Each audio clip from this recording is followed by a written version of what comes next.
ওম নমো ভগবতে বাসুদেবায়। জয় শ্রীকৃষ্ণ। রাধে রাধে।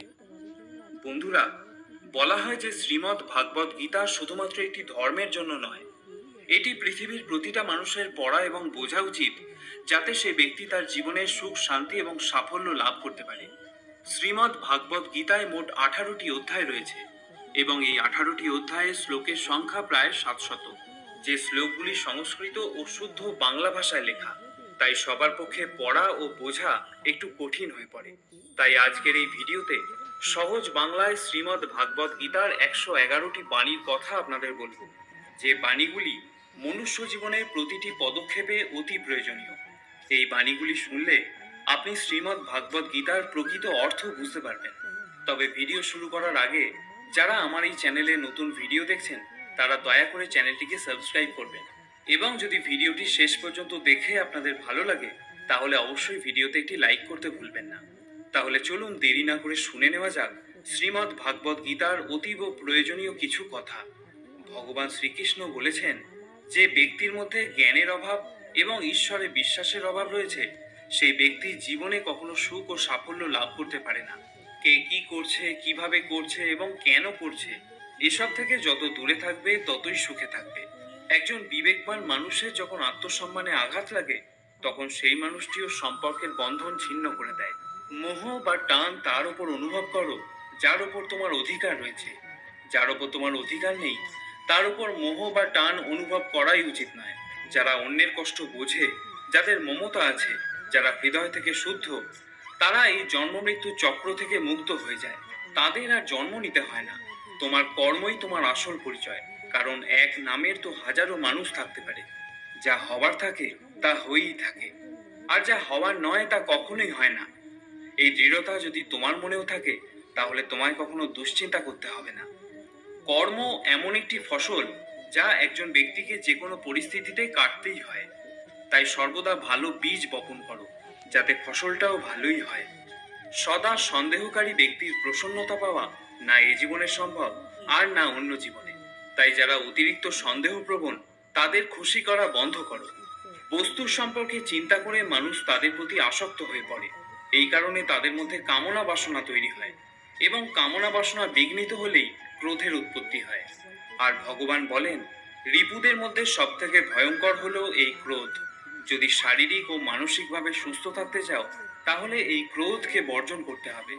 মৌন থাকা বা চুপ করে থাকা তার প্রতি আপনার শ্রেষ্ঠ উত্তর, যে আপনার কথার মূল্য দেয় না। ভগবান শ্রীকৃষ্ণ অর্জুনকে বলেছিলেন, হে পার্থ, যাদের ভক্তিতে বিশ্বাস নেই, তারা আমাকে লাভ করতে না পেরে এই জন্ম মৃত্যু চক্রে ঘুরতে থাকে, এই ভৌতিক জগতে বারংবার আসতেই থাকে। হে অর্জুন, যারা আমার পরম ভক্ত, যারা সর্বদা আমাকে স্মরণ করে, একক চিত্তে আমার উপাসনা করে, আমি স্বয়ং তাদের প্রত্যেকের কল্যাণের দায়িত্ব গ্রহণ করে থাকি। যতটা সম্ভব চুপ করে থাকাই ভালো, কারণ বেশি কথা মানুষকে সব থেকে বেশি অপরাধ করতে বাধ্য করায়। হাজারটা ভালো কাজ করার পরেও যদি তুমি একটা খারাপ কাজ করো, তাহলে লোক শুধু তোমার খারাপ কাজটাই দেখবে। তাই লোকে কি বলবে তাতে কর্ণপাত করো না, নিজের কর্ম নিজে করে যাও। তুমি আজ যে কর্ম করছো, তার ফল তুমি কাল অবশ্যই পাবে। আর আজ তোমার যা কিছু আছে, তা তোমারই দ্বারা করা তোমার অতীতের কর্মের ফল।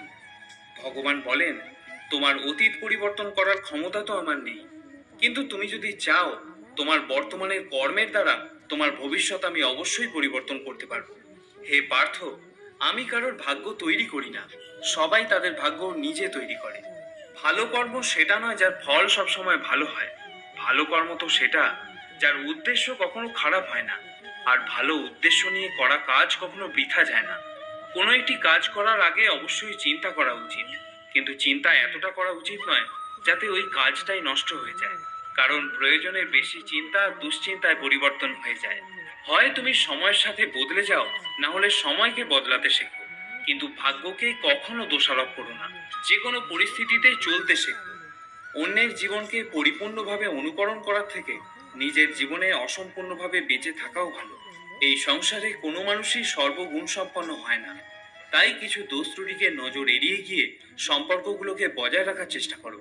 তোমার কেবল তোমার কর্ম করার উপরে অধিকার আছে, কিন্তু কর্মের ফলে তুমি অধিকারী নও। না তো তুমি নিজেকে তোমার কর্মের ফলের কারণ বলে মনে করবে, আর না কখনো কোনো কর্ম না করার প্রতি আসক্ত হবে। ভগবান শ্রীকৃষ্ণ বলেছেন, ন কর্মণা মনা রম্ভার নৈষ্কর্মং পুরুষ স্নুতে, ন চ সন্ন্যাস ন দেব সিদ্ধং সমাধি গচ্ছতি। অর্থাৎ কেবল কর্মের অনুষ্ঠান না করার মাধ্যমে কর্মফল থেকে মুক্ত হওয়া যায় না, আবার কর্ম ত্যাগের মাধ্যমেও সিদ্ধি লাভ করা যায় না। ন হি কশ্চিৎ ক্ষণমপি জাতু তিষ্ঠত্ব কর্মকৃত, কার্যতে হবশ কর্মসর্ব প্রকৃতির জয়ীর গুণই। সকলেই মায়ার দ্বারা প্রভাবিত হয়ে নিজের নিজের কর্ম করে যাচ্ছে। কর্ম না করে তুমি এক মুহূর্তও থাকতে পারবে না।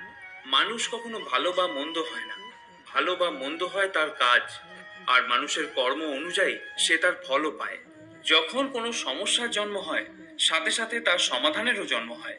তাই সমাধান বের করতে চেষ্টা করো, আজ না হলে কাল তা অবশ্যই বের হবে। অর্জুনের তীরের মতো মরুভূমির থেকেও জল বেরিয়ে আসবে।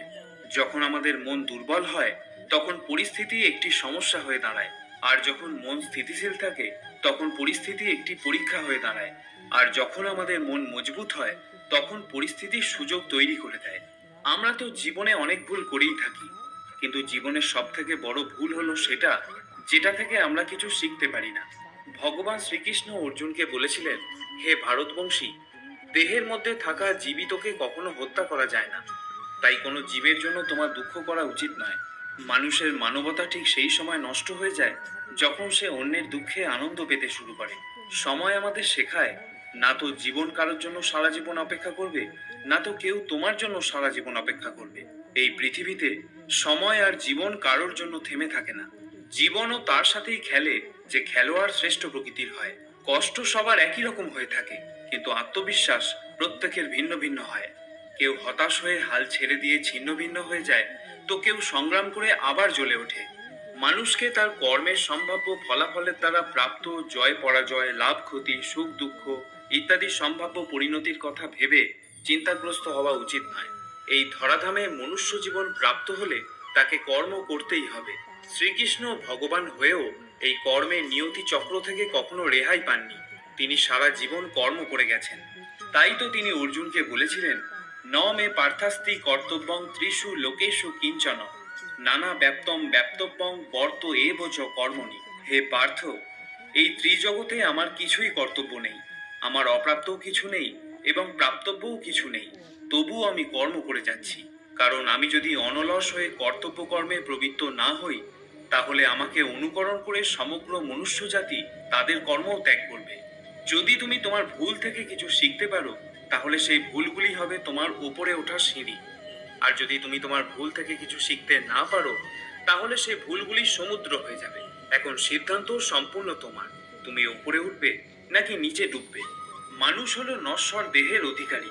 মানুষ যেমন পুরাতন বস্ত্র পরিত্যাগ করে নতুন বস্ত্র পরিধান করে, ঠিক তেমনি আত্মাও পুরনো অসার শরীর ত্যাগ করে নতুন এক ভৌতিক শরীর ধারণ করে। তাই কারোর জন্য তোমার শোক করা উচিত নয়।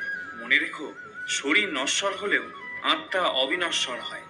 এই আত্মাকে অস্ত্র দ্বারা ছেদন করা যায় না, জল দ্বারা সিক্ত করা যায় না, বাতাস দ্বারা শুষ্ক করা যায় না, আবার অগ্নি দ্বারা দগ্ধও করা যায় না। তাহলে কিসের এত শোক, কিসের এত চিন্তা?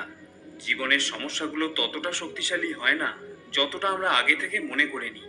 কখনো কি শুনেছো যে অন্ধকার সকাল হতে দেয়নি? এটা জরুরি নয় যে প্রত্যেকবার তোমার কথাকে সঠিক বলেই মনে করা হবে। তাই মাঝে মাঝে নিশ্চুপ থাকতেও শেখো। যে যত শান্ত প্রকৃতির হয়, সে ততই গভীরভাবে তার বুদ্ধির প্রয়োগ করতে পারে। সমালোচনাকে ভয় পেয়ে কখনোই নিজের লক্ষ্য ত্যাগ করবে না, কারণ যারা সমালোচনা করে তাদের মতামত লক্ষ্য অর্জনের সাথে সাথেই পরিবর্তন হয়ে যায়। তোমার পরাজয় এবং জয় তোমার চিন্তার উপরেই নির্ভর করে। যদি তুমি মেনে নাও, তবে তোমার পরাজয়ই হবে, কিন্তু যদি তুমি দৃঢ় প্রতিজ্ঞ হও, তাহলে তুমি বিজয়ী হবে। সব থেকে বিচক্ষণ ও স্থির মনের মানুষ তারাই হয় যারা সফলতায় গর্বিত হয় না, আবার ব্যর্থ হলে দুঃখে ডুবেও যায় না। যদি তোমার প্রশংসা করা হয়, তবে তোমার আরো সতর্ক হওয়া দরকার। জীবনে কখনো কারোর সঙ্গে নিজেকে তুলনা করবে না। মনে রাখবে, তুমি যেমনই হও সেটাই সর্বশ্রেষ্ঠ। যে মানুষ মনকে জয় করতে শিখেছে, তার কাছে তার মনই সব থেকে ভালো বন্ধু। কিন্তু যে এটা করতে পারে না, তার কাছে তার মন সব থেকে বড় শত্রু হয়ে ওঠে। জীবনে যে নেতিবাচক চিন্তা আসবে এটা নিশ্চিত, কিন্তু এটা তোমার উপর নির্ভর করে যে তুমি তাদের কতটা গুরুত্ব দেবে। সর্বদা মনে রাখবে, ভালো দিন পাওয়ার জন্য তোমাকে খারাপ দিনের সাথে লড়াই করতেই হবে। জীবনে কোনো কিছুই চিরস্থায়ী নয়, তাই কঠিন সময়ে কখনো ভেঙে পড়ো না। খুব তাড়াতাড়ি সমস্যার মেঘ কেটে গিয়ে সমাধানের সূর্যের উদয় হবেই। কারণ এই পৃথিবীতে সবকিছুই পরিবর্তনশীল। যে ব্যক্তি মনকে জয় করতে শিখেছে, সে ইতিমধ্যেই পরমাত্মাকে লাভ করতে শিখেছে। এমন ব্যক্তির কাছে সুখ দুঃখ, শীত গরম, সম্মান অসম্মান সবই একরকম। যে যাই বলুক না কেন, নিজেকে সবসময় শান্ত রাখার চেষ্টা করো। কারণ সূর্যের উত্তাপ যতই প্রখর হোক না কেন, তাতে সমুদ্রের জল কখনো শুকিয়ে যায় না। জলে ভাসমান নৌকা যেমন ঝড়ের আঘাতে নিজের লক্ষ্য থেকে দূরে সরে যায়, ঠিক সেরকমই অতিরিক্ত আনন্দ মানুষকে ভুল পথে চালিত করে। ভগবান শ্রীকৃষ্ণ অর্জুনকে বলেছিলেন, হে অর্জুন, একজন ব্যক্তি যা ইচ্ছা তাই হতে পারে, যদি সে অবিরত বিশ্বাসের সঙ্গে কাঙ্ক্ষিত জিনিসের ওপর ধ্যান করে। আমাদের অতীত এবং ভবিষ্যতের কথা চিন্তা করে সময় নষ্ট করা উচিত নয়। কারণ যা হওয়ার তা তো হবেই, যা হয় ভালোর জন্যই হয়।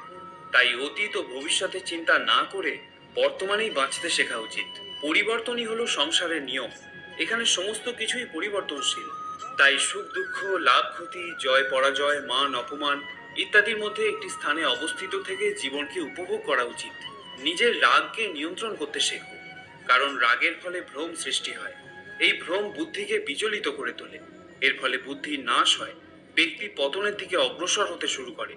রাগ, কামনা বাসনা, ভয় এগুলি হলো আমাদের পরম শত্রু। যে কোনো কাজ করার আগে বিচার করো। আমরা যে কর্মই করি না কেন, তার ফল আমাদেরকেই ভোগ করতে হয়। তাই কর্ম করার আগে বিচার করা উচিত। ভগবান শ্রীকৃষ্ণ অর্জুনকে বলেছিলেন, ব্রহ্মণ্যাধায় কর্মাণি সঙ্গম তক্তা করতি য লিপ্যতে ন স পাপে ন পদ্মপত্র মেবাম ভসা। যিনি সমস্ত কর্মের ফল পরমেশ্বর ভগবানকে অর্পণ করে দিয়ে অনাসক্ত হয়ে কর্ম করেন, কোনো পাপ তাকে কখনো স্পর্শ করতে পারে না। ঠিক যেমন জল কখনো পদ্মপাতাকে স্পর্শ করতে পারে না। নিজেকে কখনো দুর্বল মনে করো না। পড়ে গেলে ওঠার চেষ্টা করো, লড়াই করো, পূর্ণ নিষ্ঠার সাথে তোমার দায়িত্ব পালন করো। বাকি সবকিছু আমার উপর ছেড়ে দাও। তোমার দুঃখ কষ্টের জন্য কখনো পৃথিবীকে দোষারোপ করো না। নিজের মনকে বোঝাও, তোমার মনের পরিবর্তন ঘটলে সমস্ত দুঃখ কষ্টেরও পরিসমাপ্তি ঘটবে। তোমার নিজের ইচ্ছার শক্তির মাধ্যমে নিজেকে নতুন আকার প্রদান করো।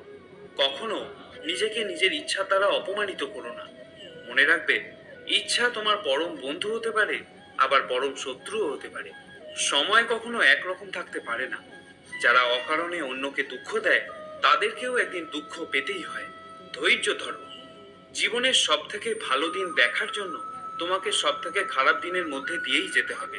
কান্না থামাও, নিজেই নিজের সমস্যার সাথে লড়াই করতে শেখো। কারণ যারা সঙ্গ দেয়, তারাও শ্মশান পর্যন্তই সঙ্গ দিতে পারে, কিন্তু তার পরে নয়।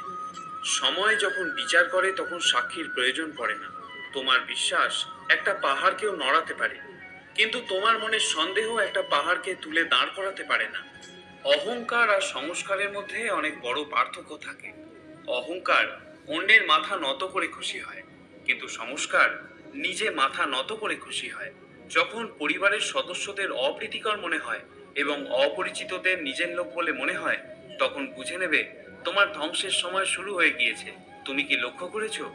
রেগে গিয়ে চিৎকার করতে বেশি শক্তির প্রয়োজন হয় না, কিন্তু চুপ করে থাকতে অনেক বেশি শক্তির প্রয়োজন হয়। যদি কেউ আমাকে প্রশ্ন করে পরিশ্রম ছাড়া সফল হওয়ার উপায় কি, তাহলে আমি তাকে বলবো, যেখানে পরিশ্রম নেই সেখানে সফল হওয়ার স্বপ্ন দেখাই বৃথা। তোমার শত্রুকে ধ্বংস করার ফন্দি না বানিয়ে শত্রু তৈরি হওয়ার পিছনের কারণগুলোকে ধ্বংস করো। জ্ঞানী মানুষ তৈরি করার জন্য যদি কোনো বই লেখা হয়, তাহলে সততাই হবে তার প্রথম অধ্যায়। মনে রেখো, একজন সফল ব্যক্তিকে জীবন সঙ্গী করার মধ্যে কোনো সফলতা নেই, বরং একজন পরিশ্রমী মানুষের মনোবল বাড়িয়ে তার সাফল্যের সঙ্গী হওয়াই প্রকৃত সফলতা। অন্যের জীবনে নিজের স্থান খোঁজা বন্ধ করে দাও। বিশ্বাস করো, এতে তোমার জীবন অনেক শান্তিপূর্ণ হবে। সময় খুবই শক্তিশালী হয়, যা যে কোনো জিনিসকে বদলে দিতে পারে, সেটা ব্যক্তি হোক বা সম্পর্ক। একটা ভুল মানুষকে অনেক কষ্ট দেয়, কিন্তু এরকম কিছু কিছু ভুল থাকে যা মানুষকে ভবিষ্যতে হাজারটা ভুল করার থেকেও বাঁচায়। যে আঘাত থেকে রক্ত বের হয় না, বুঝে নিও সেই আঘাত কোনো আপনজনই দিয়েছে। বিজয়ের আনন্দ তো তখন পাওয়া যায় যখন সবাই তোমার হারের প্রতীক্ষায় থাকে। সব দুঃখ কেটে যাওয়ার পরই মন প্রসন্ন হয়, এটা সম্পূর্ণ ভুল ধারণা। মন প্রসন্ন হলে তবেই সব দুঃখ দূর হয়। যদি প্রয়োজনের থেকে অতিরিক্ত কিছু হয়ে যায় তাহলে তা শুধু ক্ষতিই করে, সেটা প্রেম হোক বা অহংকার। এটা ভুল ধারণা যে রাবণ শুধুমাত্র অহংকারের জন্যই মরেছিল। যখন শত্রু ঘরে থাকে তখন মৃত্যু শুধু অহংকারের জন্য নয়, বরং সেই ব্যক্তির ওপর ভরসা করলেও হতে পারে। পরিবার বা সমাজ দুটোই ধ্বংসের পথে চলে যায় যখন জ্ঞানী ব্যক্তিরা নীরবতা পালন করে আর অজ্ঞানীরা চিৎকার করতে থাকে। হে অর্জুন, যে ব্যক্তি পূর্ণ বিশ্বাসের সাথে কোনো দেবতার পূজা করতে চায়, আমি সেই দেবতার প্রতি তার বিশ্বাস দৃঢ় করে দিই। তুমি ফিরে যেতে পারবে না, আবার শুরুকে পরিবর্তন করতেও পারবে না, কিন্তু তুমি যেখানে আছো সেখান থেকে শুরু করতে পারবে, আর এইভাবে নিজের ভবিষ্যৎকে পরিবর্তন করতেও পারবে। পরিশেষে একটা কথাই বলবো, যখন বিশ্বাস ভঙ্গ হতে শুরু করবে, যখন জীবনে কোনো পথ দেখতে পাবে না, তখন শ্রীমদ্ ভাগবত গীতার আশ্রয় নেবে। শ্রীমদ্ ভাগবত গীতা হলো একটি দর্শন, এখানে জীবনের সব প্রশ্নেরই উত্তর পাওয়া যায়। তাহলে বন্ধুরা, আজকের এই ভিডিও এখানেই শেষ করলাম। যদি ভিডিওটি আপনাদের ভালো লেগে থাকে তাহলে একটি লাইক করতে ভুলবেন না, আর যারা চ্যানেলে নতুন ভিডিও দেখছেন তারা অনুগ্রহ করে চ্যানেলটিকে সাবস্ক্রাইব করবেন। আবার দেখা হবে পরে আরেকটি ভিডিওতে। ততক্ষণের জন্য ভালো থাকুন, সুস্থ থাকুন।